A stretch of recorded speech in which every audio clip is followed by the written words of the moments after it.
And this is a great reward for a person to gain. Among the reward of seeking the knowledge of the religion is that the end would be paradise. He would be given paradise. And of course, paradise is not attained except with the knowledge of the religion. And this knowledge, the knowledge of the religion, is like the example of a person, the difference between a person walking in a street or on a road that is dark and a road that is fully lit. Knowledge is like a fully lit road by which it enlightens his mind and his heart, and by that he can distinguish between what is haram and what is halal, and he can fulfill his obligations, stay away from the prohibitions. On the other hand, if a person does not have that knowledge, then he would not be protected. He would be exposing himself to destruction.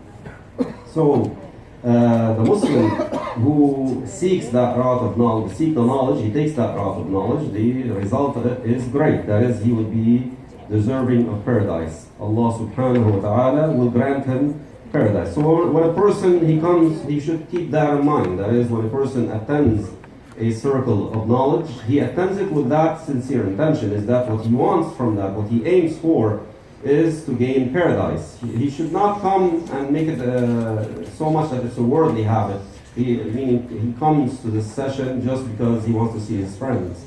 Or it's just a normal habit without the proper sincere intention that he's doing that in obedience to Allah subhanahu wa ta'ala, seeking paradise. And you all know that the people who are ignorant about the matters of the religion, who do not have the knowledge of the religion, they are in extreme ignorance, and as a result, they make decisions in this life that results in very bad things for them. Meaning, they will be deserving the severe punishment of Allah subhanahu wa ta'ala. So this leads to their own destruction. So the Prophet ﷺ, he praised knowledge a lot. In another hadith, the Prophet ﷺ mentioned that the angels, when they see a Muslim attending circles of knowledge, they move their wings in a way that shows humbleness towards this other Muslim, that shows respect towards this other Muslim. Because that Muslim is doing something that is great. That is, he's seeking the knowledge of the religion of Islam. الناس لما تركوا علم الدين صار هذا الجهل، صاروا يعملون بعض الأشياء مثل العادات لأنهم ما تعلموا. لذلك علم الدين إذا وجد بين الناس وجد الخير.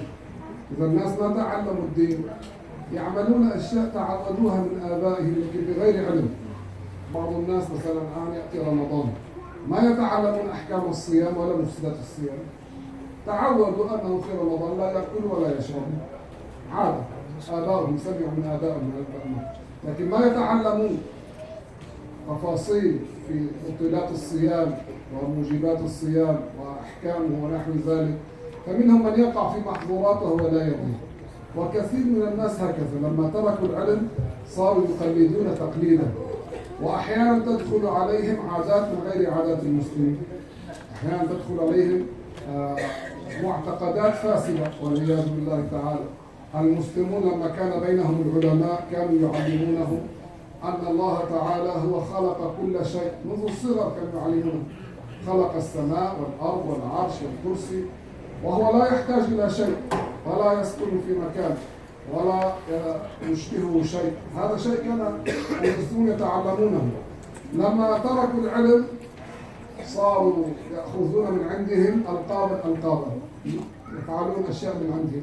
واحد يقول لك الله يسكن فوق، واحد يقول لولده هذا الحذاء من الشاي أو الحذاء لا تحطه لجهة السماء من وجه الله، وآخر يقول لك افتح الشباك لنشوف وجه ربنا، وآخر يقول لك كلام. لماذا صارت هذه الكلمات وهذه المعتقدات الفاسدة ببعدهم عن العلم؟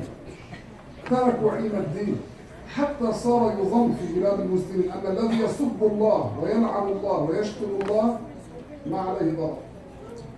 حتى بعض الناس اعتبروه مثل الذي يقسم بالله، مثل الذي يقول والله.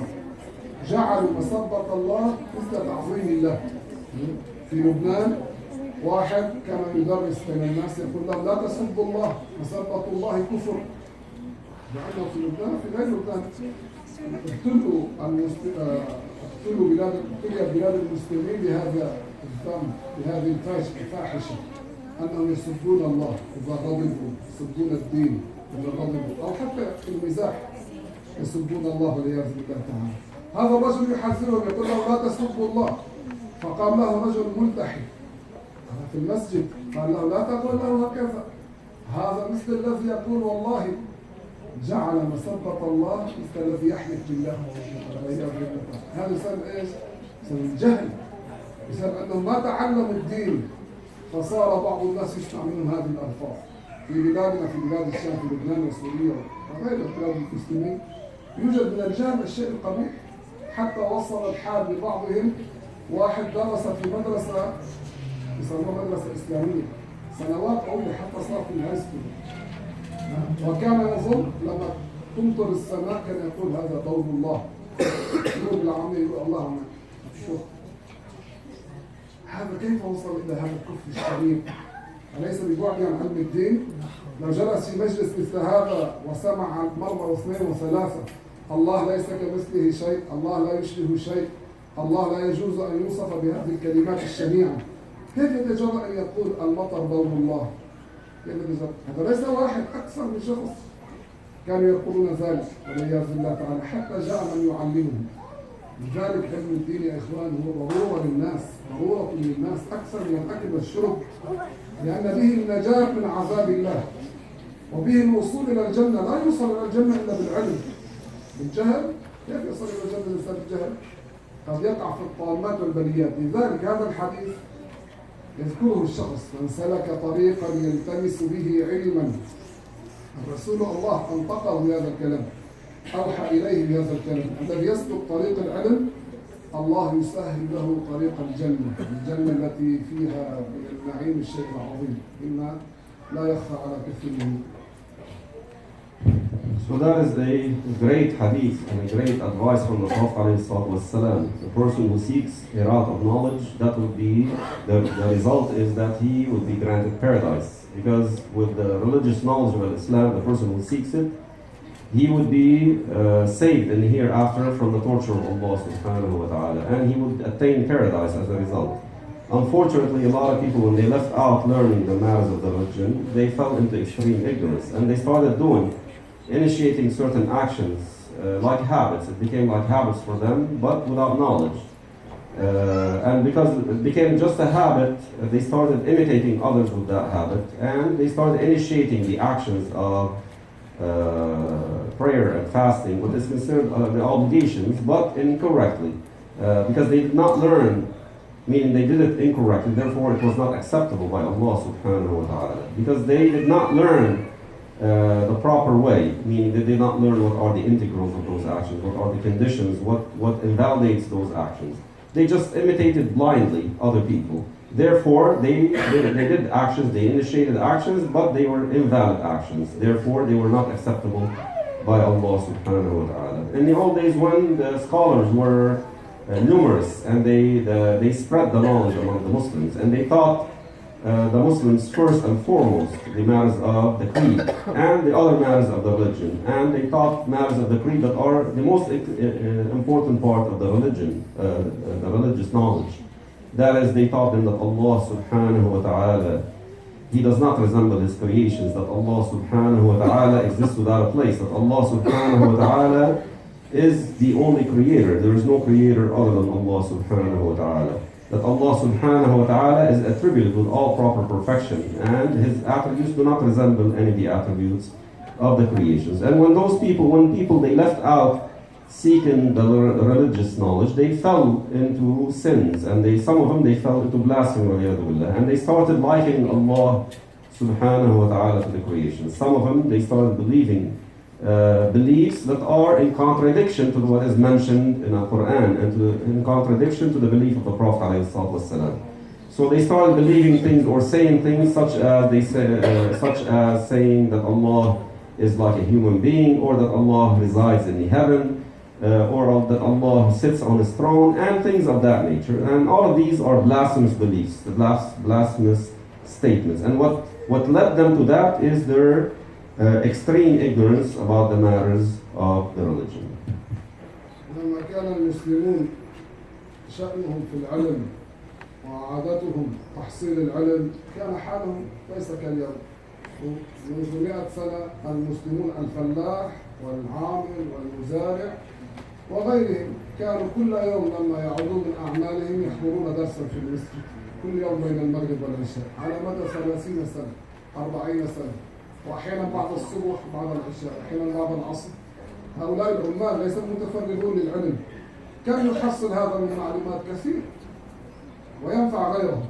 لما ترك الناس هذا صاروا يعملوا مجالس السياسة، هذه الأحزاب الهدامة صار يجمع الناس بالمساجد بدل ما يعلمون الحلال والحرام يعلمون فنون القتال وفنون هذا فنون هذا ويدخلونهم في متاهات فالناس ما عاد عندهم علم، صاروا جهلا، والجاهل قد يضر نفسه ويضر غيره.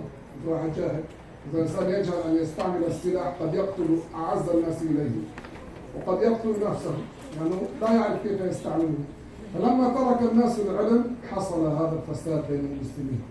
أما لو كان المسلمون يجلسون في مجالس حلقات التدريس حلقات العلم يتعلمون الحلال والحرام ما يجوز وما لا يجوز، المرأة تكون منهم شبه فقيهة. المرأة التي تربي أولادها وتغسل وتطبخ وتعمل أعمال البيت تكون شبه فقيهة بكثرة ما تسمع من الأحاديث والأحكام. أما اليوم ماذا شأن كثير من الناس؟ ما يفعلون شيء، كل الأمر سفر إلى مكة إلى العمرة أو إلى الحج ولحية وحجاب، ولما يكون فاضي يقرأ في القرآن ما يتعلم، ما يريد أن يعرف معاني القرآن ما يتعلم، ثم يقول أنا مسلم وأنا أريد أن أصلح الناس وأريد أن أصلح الأمة. وإذا عدت معه بحكيم هم مسلمين بكشمير وبورما وهنا وهنا وهنا وهو لا يعرف أن يستنجي وهو لا يعرف أن يصلي ويريد أن ينقذ الناس هنا وهنا وهنا وهناك ولا ينقذ نفسه. هذا الجهل الذي حصل في الناس. الصحيح أن يتعلم علم الدين بنفسه ويطبق أحكام الشرع كما أمر الله، ثم يعلم غيره فيصطلح المجتمع. كيف ينتصر إنسان لا يعتقد في الله اعتقادا صحيحا؟ كيف يكون ينصر الدين الذي يسب الله، الذي يسب الإسلام، الذي لا يعرف أحكام الشرع؟ كيف هذا ينصر دين الله؟ ما ينصر دين الله. ذكرت لكم قبل مدة منكم من يعرف في بلادنا في لبنان حصلت حرب بين المسلمين والنصارى. بعض الذين حملوا السلاح من غير علم أرادوا الدفاع عن الدين، لكنه ماذا حصل منهم؟ طامات. النصارى منهم من كان يسب محمد، بعض الجهلة في المقلب الآخر صار يسب عيسى وأم عيسى ويكيل لهم على السيدة المريم العذراء الكلام البشع وعلى سيدنا عيسى حكاية به. فنزل قصيدة مصر الصعيد قتلت هذه المجموعة التي ظهرت باسم الجهاد. هؤلاء كيف يلقون الله وماتوا وهم يسبون نبيه؟ كيف يلقون الله؟ لأنهم ما تعلموا أن الأنبياء كلهم مسلمون لا نفرق بين أحد من رسله. ما تعلموا، خرجوا للحق من غير أن يتعلموا، والأصل أن يتعلموا. لذلك علم الدين هو النجاة يا إخوان. علم الدين هو نجاة الفرد والمجتمع. علم الدين.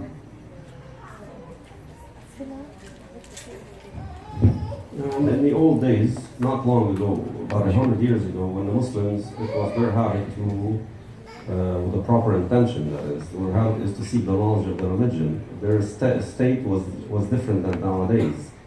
Their habit was that the Muslims, and we're talking about the regular Muslims, we're not talking about scholars, but the regular Muslims, they used to attend circles of knowledge, either in the morning or in the afternoon or in the evening after Isha time, or multiple times. They used to attend circles of knowledge, seeking the knowledge of the religion. After that, and so they were extremely knowledgeable. Therefore, they knew how to perform their obligations. They had the proper freedom. They knew how to perform their obligations, stay away from the prohibitions. Therefore, that led to is that the society was in a better shape. After that, a lot of political parties started coming out, and they started spreading among the people instead of learning the matters of religion, for them to focus more on politics. So people, little by little, they started leaving seeking the knowledge of the religion. Therefore, as a result, a lot of bad things happened, and a lot of calamities have befallen the Muslims since then. On the other hand, the Muslim, when he learns the matter, when he seeks the knowledge of the religion of Islam, this would be a protection for him, and a protection for him, for his family, and as a result, protection for society as a whole.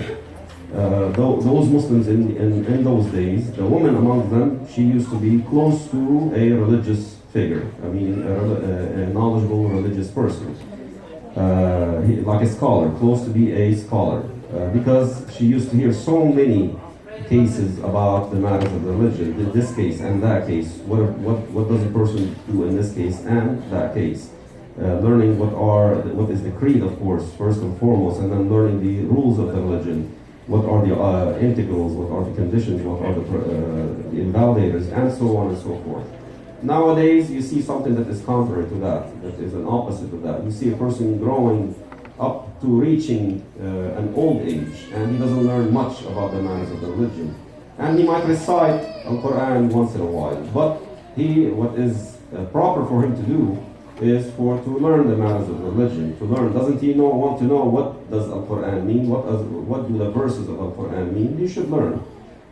Therefore, he should be spending his time in learning the creed, and learning the rules of the religion, so he can, when he does his deeds, his actions, he does them in conformance with what Allah subhanahu wa ta'ala ordered him to do. On the other hand, the person who is ignorant and extremely ignorant about the matters of the religion, the person who cusses Allah, cusses the religion of Islam, cusses the Prophet, he's ignorant about the rules of the religion. How can such a person support the religion of Islam? He does not support the religion of Islam. Such a person, there's no way he can support the religion of Islam. In the old days in Lebanon, when there was a war, some people, they claimed that they want to go and fight in the war against those who were fighting the Muslims. But these people were ignorant.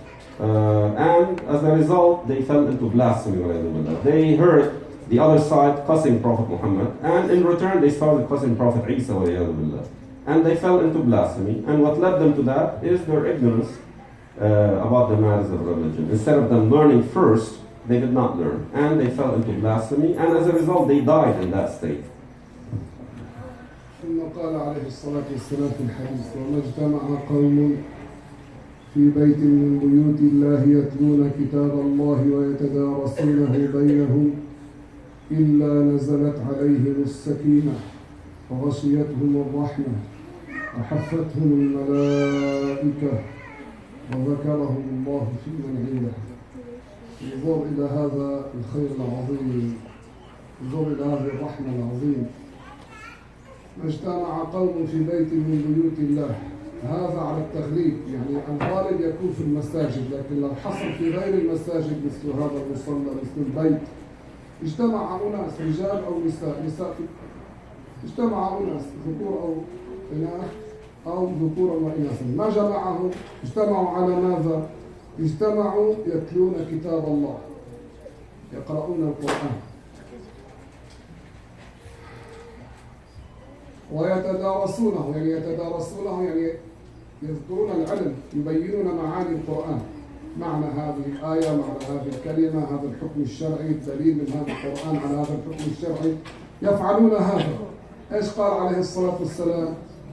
إلا نزلت عليهم السكينة. ايش يعني السكينة؟ الطمأنينة في القلب.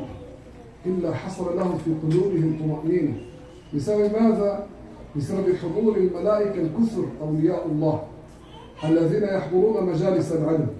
الملائكة نحن لا نراهم، لكن المخلص الذي أخلص في مجيء لطلب العلم، الملائكة تهبط على مجالس العلم. اسمع هذا كلام النبوة. النبي عليه الصلاة والسلام قال: إلا نزلت عليهم السكينة، يعني إلا هبط على قلوبهم الطمأنينة والرضا ولين القلب والخشوع. كل هذه المعاني تدخل في السكينة. هذا في طلب العلم. وغشيتهم الرحمة. الغشية في لغة العرب الغشاء، الغطاء، يعني الرحمة عمتهم حتى كادت تغطيهم. إذا أنت غطيت شيء يقال غشيته، غشاء غطاء. فالرسول استعمل هذا اللفظ بمعنى أنها تهبط عليهم رحمات خاصة من الله، الذين يجتمعون في مكان يتدارسون كتاب الله. وحفتهم الملائكة، أي أن الملائكة تقبل إلى هذا المجلس بكثرة، فتحيط بهم بحيث لا تدع فرجة للشيطان بينهم. الملائكة تهبط على مجالس الذكر، مجالس العلم بكثرة، بحيث أنها تطوقهم. هذا معنى الحديث، تحيط بهم بحيث لا تترك فرجة فتحة لإبليس وأعوانه أن يدخلوا بينهم. ما هذه الرحمة العظيمة، هذا الخير العظيم. بعد هذا بيجي واحد بيقول لك في مباراة ما نروح على الدرس، بيجي واحد بيقول لك تعبان، بيجي واحد بيقول لك سمعناه كثير هالدرس، صار لنا 10 سنين نروح على المصلي. لو لم يكن لنا من هذا المجلس حظا إلا هذا لكفانا نعمة من الله. لو لم يكن إلا هذا. في أمر آخر مذكور، لكن لو تفكر الإنسان في مثل هذا إلا نزلت عليهم السكينة، تعبان مهموم مكروب مريض مشوش قلبك قابض، كل هالكلمات بالعامية والفصحى. إذا حضرت مجلس ذكر لله، ذكر الله ليس معنى فقط الذكر اللساني، تحصل لك السكينة، لا حب الدواء ولا هذا تبع بهد الأعصاب ولا أرجيل ولا هذا، السكينة تهبط عليك. هذا النبي عليه الصلاة والسلام قال إلا هبطت عليهم السكينة، يعني ملأت قلوبهم الطمأنينة. إيش الأمر الثاني قال؟ وغشيتهم الرحمة، والرحمات من الله على هؤلاء كالغطاء.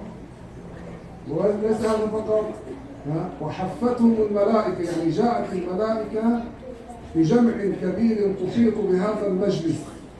الملائكة أولياء الله، حضورهم فيه بركة، يعني إذا زارك ولي من الأولياء حلت فرحة. فكيف الملائكة الكرام الذين لا يعصون الله يحفون مجلس العلم؟ قالوا في تفسير الحديث، قالوا بحيث لا تترك فرجة للشيطان أن يدخل إليه. الله تعالى يحيينا على هذا خير كبير يا إخوان. والله يا إخوان لو لم يحصل للشخص إلا هذا الأمر، لو ما تعلم، يعني لو ما حصل له إلا هذا الأمر ورجع إلى بيته بهذا، هذا خير عظيم، هذا خير. وإذا فاته هذا فاته خير عظيم. هذا وين إليه من النساء؟ لا يجوز لا في الحبوب المهدئة ولا في الشراب ولا في الأكل. هذا الأنس الذي يحصل حضور الملائكة. Another trait that the Prophet ﷺ mentioned is about the Muslims when they gather in the masjid reciting the Holy Book of Al-Quran and learning from the Holy Book of Al-Quran, learning the rules of religion, learning the creed, and so on and so forth. And the Prophet ﷺ that they will gain certain great rewards. And the Prophet mentioning that those Muslim gathering in the masjid, because usually people they gather in the masjid to recite the Quran, but let it be known that this is applicable if the Muslims gather in their own homes too. What they will gain, the Prophet ﷺ, they gain that the angels will attend those sessions. As a result, this will impact their heart, will affect their heart in a certain way. It will bring tranquility. The Prophet mentioned it in terms of as-sakina. He mentioned that word. The as-sakina will descend on them. What he meant by that, among the meaning of that, is that they will be granted tranquility in their heart, softness in their heart. They will have that, they will become more fearful in their heart of Allah subhanahu wa ta'ala. And the second thing is that they will be covered with the mercy, with great special mercies. They will gain great mercies from Allah subhanahu wa ta'ala. And the third thing is that the angels will come, will attend this session in great numbers, surrounding them, making dua for them, and they would not leave any exposure for them from the devil. And those angels, their presence will benefit those Muslims. So this is among the great rewards for a Muslim to participate in such great sessions, that great rewardable session, reciting the Quran. And what follows from that is to attend sessions that he learns the matters of religion, learns issues that relate to the creed and to the rules of the religion. After hearing that, how would a person leave such sessions to attend with the pretext with an excuse that he wants to attend a basketball game or a football game or a movie or smoking hookah. Sheikh Bلال did not mention hookah. But how the person leaves such a session for these kinds of things? He should not, because the reward that is entailed in that is great. هناك حديث آخر مذكور في الصحيحين وهو فيه حديث طويل لكن مختصره أن لله ملائكة يطوفون في الطرقات. الله جعل ملائكة يسجدون في الطرقات، فإذا رأوا مجلس ذكر لله، مش بس يعني يقولوا لا إله إلا الله، مجلس علم، لأن العلم رأس الذكر، علم القرآن ونحو ذلك، تعليم الدين. قال عليه الصلاة والسلام: فإذا رأوا مجلس ذكر لله تنادوا، الملائكة بينادوا بعض البعض أن هلموا إلى مطلبكم، هؤلاء القوم الذين تسعون تبحثون عنه. فقال عليه الصلاة والسلام في الحديث: فيتقاطرون، يعني يأتون بأعداد كبيرة. وليس كلام النبوة، هذا حق. هلموا يعني ينادي الملائكة بعضهم،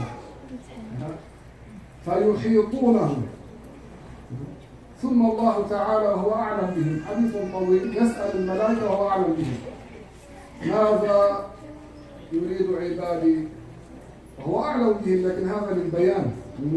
فيقولون: يرجون رحمتك ويخافون عذابك ويطلبون جنتك. حديث طويل. آخر الحديث الله تعالى يقول للملائكة: إني أشهدكم أني غفرت لهم. حتى بعض العلماء قالوا في هذا الحديث الكبائر.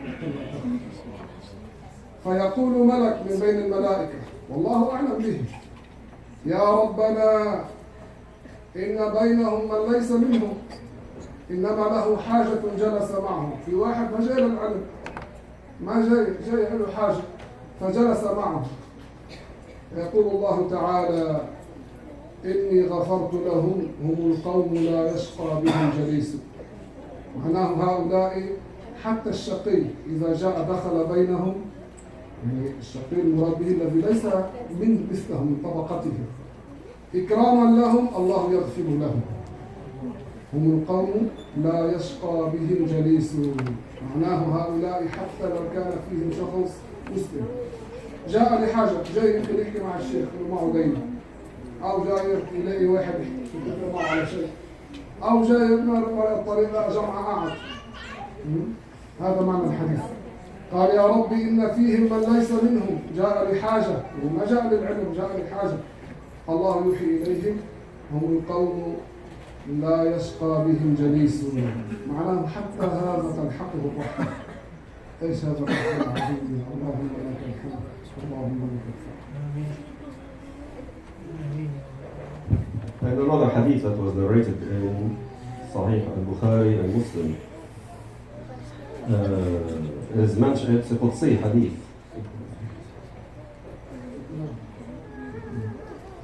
In it is mentioned the importance of seeking the knowledge and the great reward for the Muslims to seek the knowledge of the religion. In that hadith, the Prophet ﷺ mentioned that there are angels that would they go around in the roads. They travel the roads, and when they see a circle of knowledge, they say to one another, we have reached what we were seeking. And they come in great numbers surrounding, and they come into that location where the knowledge is being taught. Allah subhanahu wa ta'ala reveals to them to say that they are seeking, meaning they would say certain things that describe the state of those Muslims who came seeking the knowledge of the religion. And they would say that they are seeking the mercy of Allah. The reason for them coming to seek that knowledge, to say dhikr, to recite the Quran, is they are seeking the mercy of Allah subhanahu wa ta'ala. They are fearful of the torture of Allah subhanahu wa ta'ala. And they are hopeful to gain the reward of Allah subhanahu wa ta'ala.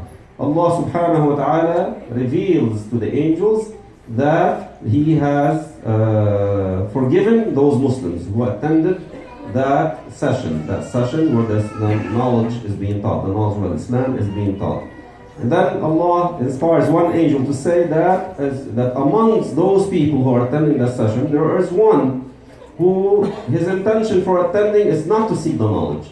Allah reveals to them, to those angels, that this one, because he was in a session, that result is that this person will be forgiven also. Even though his intention was not to come to seek that knowledge.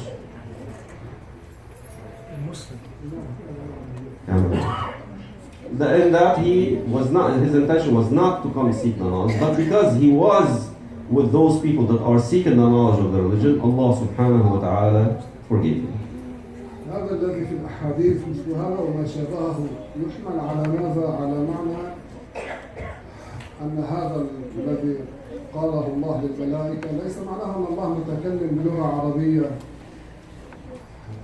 إني أشهدكم أني غفرت لهم، ليس معناه أن الله يتكلم بالعربية. الله تعالى كلامه لا يشبه كلام البشر، إنما هذا حتى نحن نفهم عبارة عن كلام الله.